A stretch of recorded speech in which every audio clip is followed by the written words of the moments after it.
Thanks a lot, and thanks to organizer for the invitation. So I'm going to talk about the clinical trials. So following Marion's talk, this is a slide from my friend Michael Makanga from EDCTP, where you can see actually the number of outbreaks and other emergencies in Africa region from 18 to 24th of September 2023, and what you can see is that there were 126 outbreaks ongoing at that time in Africa. So it's important because, of course, we deal with all of them. We don't know which one is going to grow, which one is not going to grow. But the idea of this slide is just to illustrate the fact that this is not finished. This second slide is to give you now what has become a slogan of the 100-day missions for vaccine diagnosis and therapeutics. It is a G7 initiative that inspires the world to be able to respond to the next disease X with a vaccine, a new vaccine treatment and diagnosis in just 100 days. It's remind me now that I see Michel, some of the slogans we had for HIV. So good, it's important to make things done. This slide, which actually is a slide made by Sharon Levin from Melbourne, Australia, give you what really happened regarding the 100 days mission when we look at COVID. And you can see, thanks to people like Marion, we had the diagnostics done. We had very early the diagnostics test. You can see here where is the 100 days, so you know where the vaccine came, about the end of December 2020, which was not 100 days, although it was very fast. And regarding therapeutics, we were not good at all. So, of course, we have a lot of improvements to make within this, and I just wanted to tell you regarding vaccine, well, we did a good job, but not enough. Actually, we had the vaccines very early, and what took about 1 year were clinical trials. So that's the importance of why we think that clinical trials are really a priority to try to set up, and clinical trials, like any other areas in research, could be prepared. And there is a real rush and ultramarathon against time when the epidemics or pandemics are going to start. I'm not going to give you a talk on lessons learned, what we did bad, because I think you are fed up with that.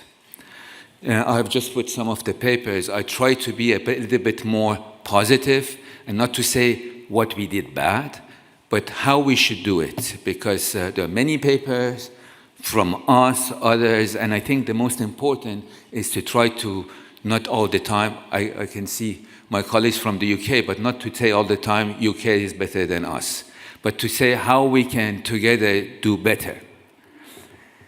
I think we learned that it is, of course, extremely important to invest in clinical trial networks, platform trials, and master protocols. And we are probably now in a preparedness transition. We had built, over time, platforms around HIV and AMR before COVID. We built, during COVID, platforms around COVID. And we should maintain and strengthen and build upon this. We should extend the scope to other emerging infectious diseases and keep them active during the crisis. And very important to include these platforms in the national roadmaps, but also at the European, and maybe a better word than international is global level. This is, so given that clinical trials are so important, you have this within a World Health Assembly, actually, actually improvement regarding strengthening clinical trials to provide high-quality evidence on health intervention and to improve research quality and coordination. And you can see I have just highlighted some of them. I will highlight them some others afterward. The importance of national trial capabilities. I imagine there are many member states here. National trial capabilities is key. But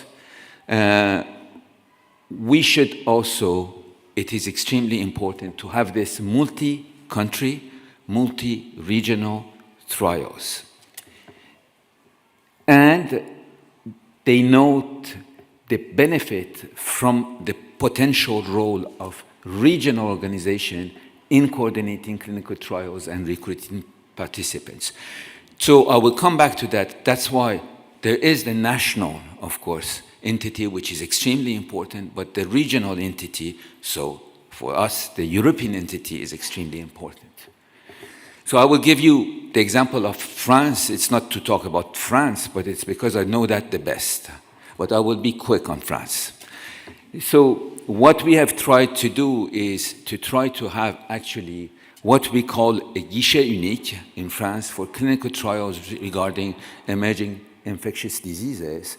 So what you can see is that we have centers which are first-level centers and second-level centers all over the country. And now we just add the affirmation that we will have a 5-year actually funding for this at the national level to try to keep them warm. It doesn't mean to make trials, but to keep them warm.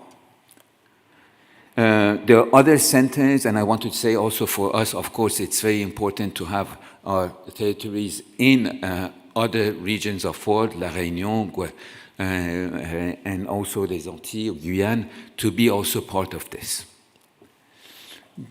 So the idea of this is to activate, of this network, is to activate and accelerate interventional clinical research with academic or industrial. You can also have industrials who can come, don't go hospital by hospital, but to come to a network, say, we want to do this. Through a national research network for preparedness and response to AID. And this is very important, to lead this within international research networks, such as, I have put EU response, Mpox response, I will come back to that, but the idea is to have this national port of entry, but to a regional network. So this is what I have tried to put, the importance not only to better organize national, and I know that it's not only France, I have Irish, Austrian, German, other colleagues who are doing the same thing, and to put this within a regional network. So I have put 2 examples that I know as regional networks in Europe, ECRAID and EU Response. So ECRAID, and Marc is over there, Marc Bonten, is a European Clinical Research Alliance on Infectious Diseases, with the objective to establish a pan-European one-based academic clinical network for infectious diseases. And you can see that they're represented. They have almost 171 sites. I would say they are mostly people coming from AMR and ICU. The second is EU Response that we put in place during the epidemic with the overall objective of to build a multinational adaptive European COVID and emerging infectious disease platform based on existing initiatives. You can see more than 100 sites around Europe. Here, in contrast, and that's why I think it's complementary, we don't need one unique, this network is mostly HIV people, and it's ICU and non-ICU, but mostly non-ICU people. So I think these 2 networks can work together. I'm not going to go through this slide, but the idea is now this network, like to create a one-based network through what exists already as grants at the European level. And I think it's very important to keep these networks warm. And the idea also is that you can give, and this is this is what here it says, you have different levels where you can just put patients with lab tests, etc., to give also the liberty to everyone to have the liberty of doing what they can, and to expand this clinical network in the event of an epidemic and pivot it to epidemic mode. So I think it's really important to have this national, this regional, but to me it's not enough. We do need clinical research on the global scale. And it is very important to actually link these regional entities to the global entities, because you need to generate evidence quickly, because infectious diseases surge not in a synchronized way, as you saw, because viruses in different places are different. I can take the clade 1 and clade 2 of Mpox, not the same thing. I will come back to that. And the applicability of the results, population difference, group analysis could be done in all the areas. And we have the number games, and the numbers of persons with endpoints is very important. That is key. So when you have global, it's of course most important. So this is another figure where I think that this European level should be linked, like African level, to a global, and I should have used not international, but global level clinical trial. So I have put two examples that are STRIVE and REMAP-CAP. Again, very interesting. STRIVE, ex-HIV people. REMAP-CAP, ICU and IMR people. So I think this is not bad, this is good, because you can link them. So this is STRIVE for Strategies and Treatment for Respiratory Infections and Viral Emergencies, more than 250 clinical trial sites in 44 countries.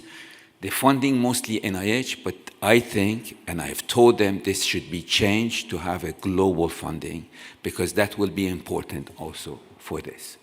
And then you have REMAP-CAP that you know well through the pandemic this is, I don't know the date, it was October 13, 2023, when you had the number of patients randomized and the number of patients who were in different sites. So this is the example of this global and the link we should give.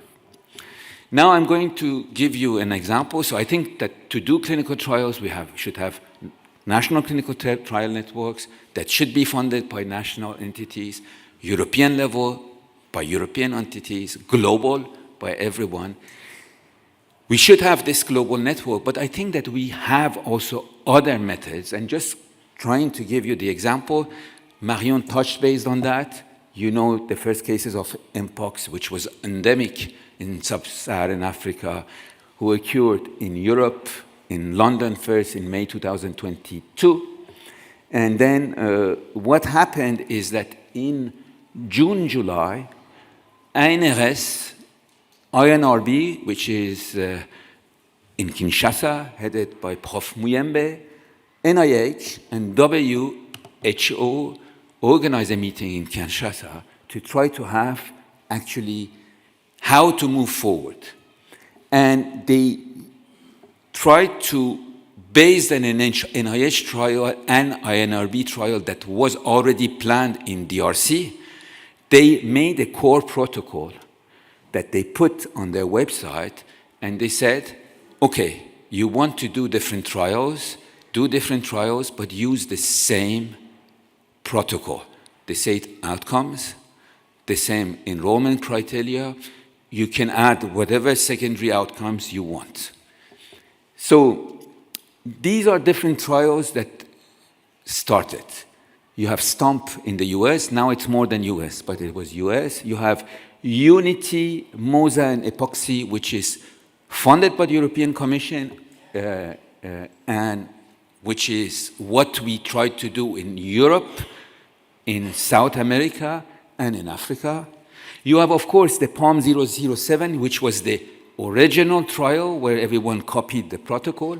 And what we decided at that time is, okay, let's do these trials in different areas, but, okay, we will have separate sponsors, but consistent protocols, some of them, some shared data repositories, shared DSMB, and planned combined analysis. So Marco Cavalieri always says that this was a failure. I don't think it was a failure, because at least we did something new, which is you do your trials, but at least you have the same protocol, the same outcome, etc.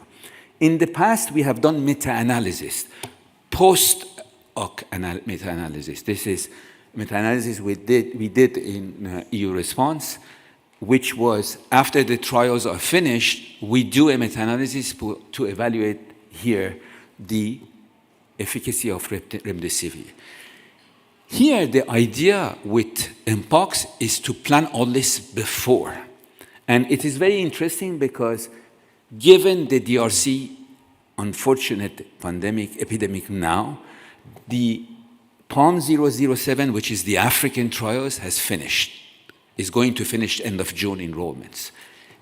This was the last enrollments I had, 519. The others, the American one has done 225 randomization. The European one, but its Unity is mostly in Brazil, 200, and Platinum, the UK one, is stopped 40.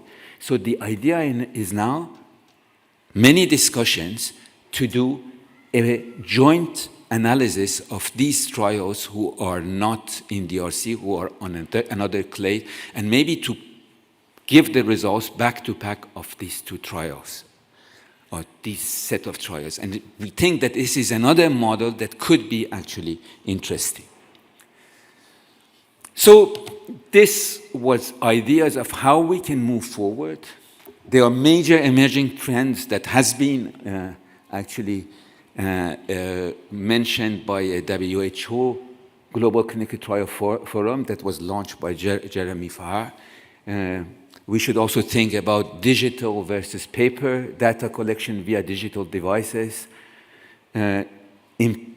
actually need for greater patient and community engagement, drive toward equity, integration of trials into healthcare, application of AI. I think it's going to completely revolutionize the clinical trials, and gene editing and other aspects of genomes.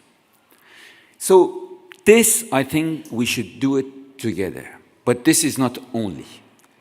In the World Health Assembly document on clinical trials, I have actually underlined them.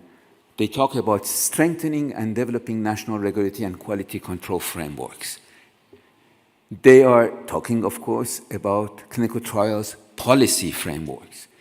They are talking about in research funding agencies to prioritize and fund clinical trials that are well designed and well implemented in diverse settings.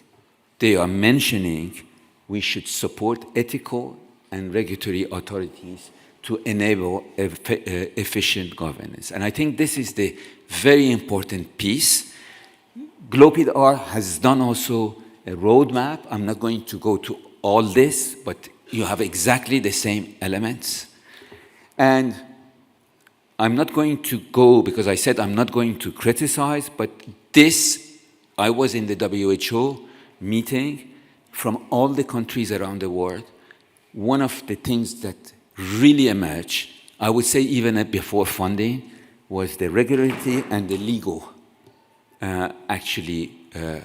gaps and obstacles to conduct clinical trials. Of course, it's important to not do something bad, but it's important to always look at the risk and benefit. So and these are my last slides. So we do think that it's extremely important to create structures and partnership identifying clinical trials relevant public health emergency at the union level.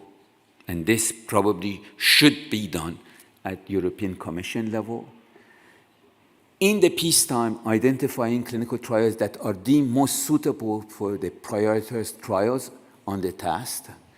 And when I say clinical trials, I mostly talked about treatment because I know that best, but vaccines and cohorts also, that are extremely important. This can pivot in case of emergency to have a European network, and I think existing networks can work very well together on this. Identifying and prioritizing at the top level, at the EU level, medicine products and potentially targeting the public health emergency, certainly based on AMI ETF, and ensuring appropriate funding options to foster alignment between EU and national funding, which I also think is extremely important. I really think that this is an important direction.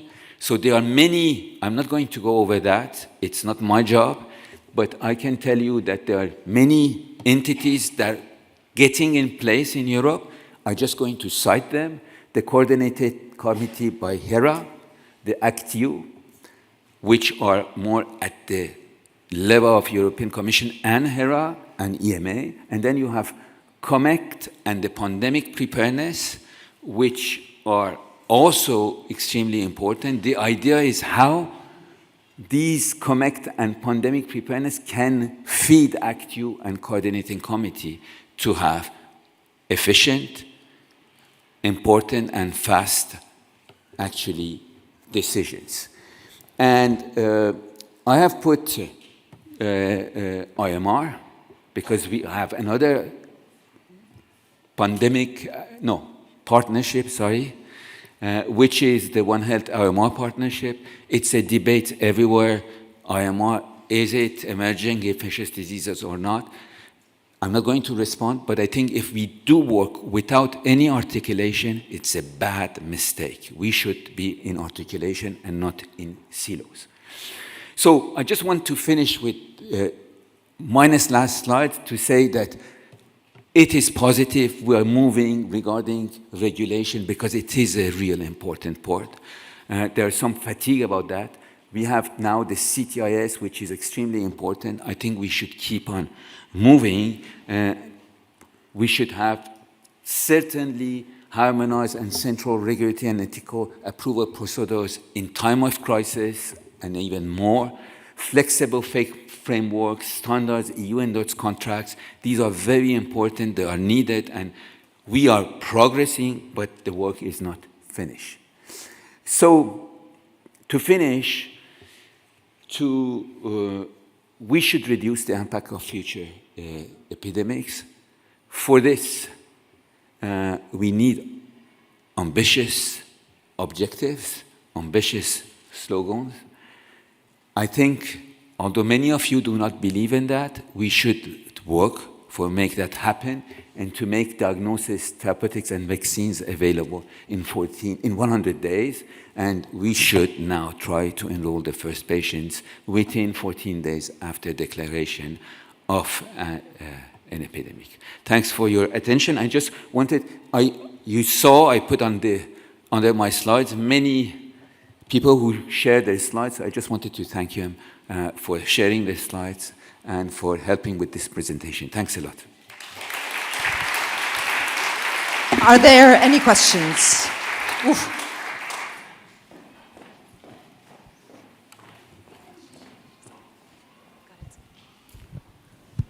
Thank you, sir. Thank you very much. My name is Atle Fretheim. I'm from the Norwegian Institute of Public Health. I think it's not controversial. One of your main earlier points is that, was that the final impact of the clinical trials of pharmaceuticals was limited in the end. But there was a massive effort. There were a couple of thousand trials, I believe, that were conducted globally. The research community was on the ball. lack of coordination, yes, but there's a giant sort of momentum at the early of the pandemic. So there's a huge potential. But if you contrast that to, this is a slight mild criticism, the focus on creating more evidence on the effects of the non-pharmaceutical interventions, Yes. that's a total different ballgame. If you had maybe 2,000 trials of pharmaceuticals, you maybe had 20 in total throughout the pandemic of non-pharmaceutical. And I think practically all the logic and arguments you made could be make the case for more focus on also trials of those types of interventions. I was keen to hear your comment on that. No, I completely agree. And you know, in February 2020, we had a meeting at WHO Geneva, GLOPIT WHO, to try to prioritize. We prioritize as one of the research areas non-pharmaceutical interventions. Unfortunately, funders were much less interested in that having vaccines. We're having treatments. And I think it's, and we try to push people to put more money. I think it's, I don't know if it's more difficult, but because I'm not an expert, but I completely agree that this is an area that we should, of course, pay attention. You're right. My presentation, I should have put a slide on that. It's a mistake.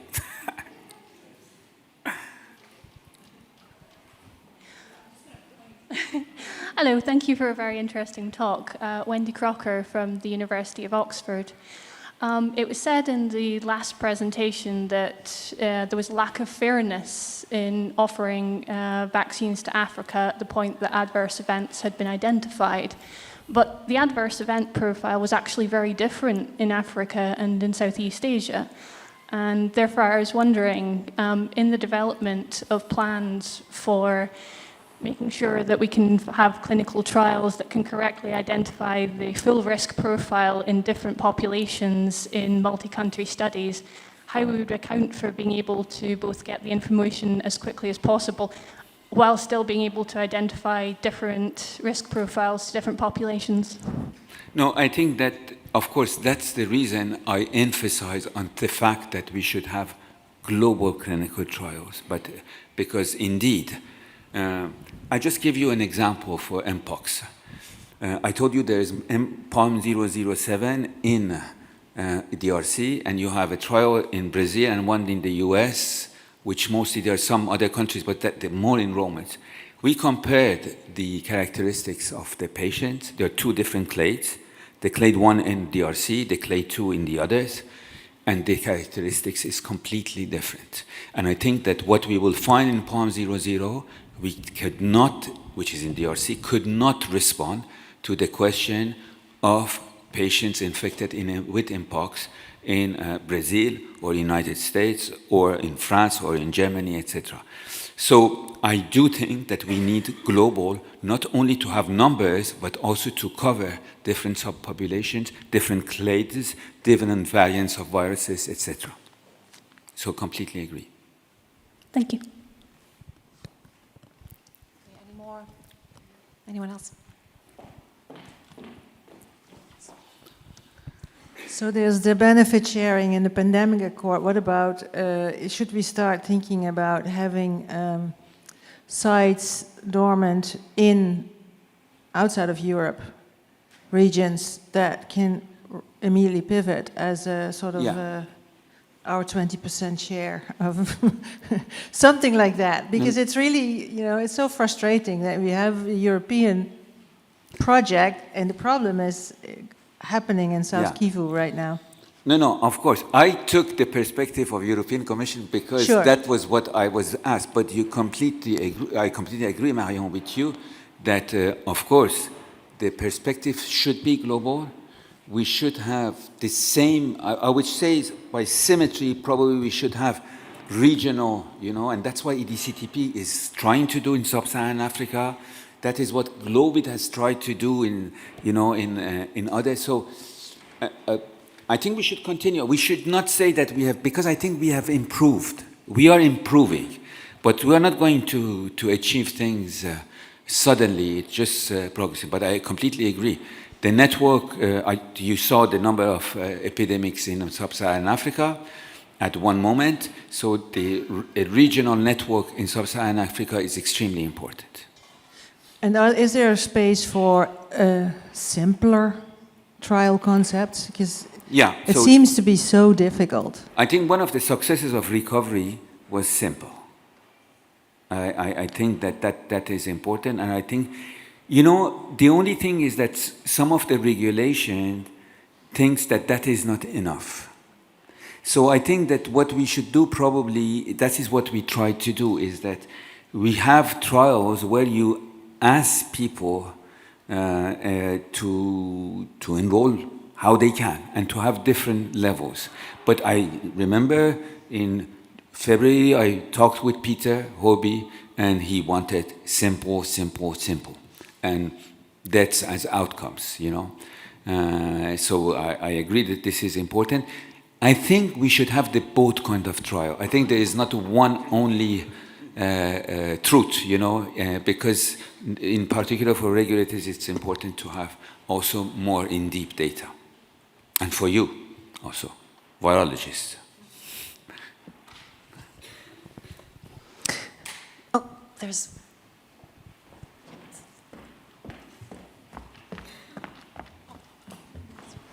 Thank you, Anna Kinsey, UK MRC. Just picking up on the comment from here about the non-pharmaceutical interventions versus the medical countermeasures, and you mentioned the interest of funders at that WHO GLOPEDAR meeting in February 2020. Do you think that is because of who was in the room? You know, the funders and the expertise in the room, you know, the priorities that came out of that had a blanket social sciences priorities, but they weren't articulated any further than that, and I think developed as the pandemic developed, but... You mean that we didn't have the right person in the room? You know, I remember in that meeting, there was Alison Holmes, that probably you know, from the London School of Tropical Medicine, which is her subject. And she told me, you should underline the fact that we need this. This was in February 2020. And I agree, there's very small number of trials, although it's an important thing. I don't know, probably it's something that we should, and you should now, being as a board of GLOPEDAR, Anna, you should think more about that, I think. I think it's a very important subject, yeah.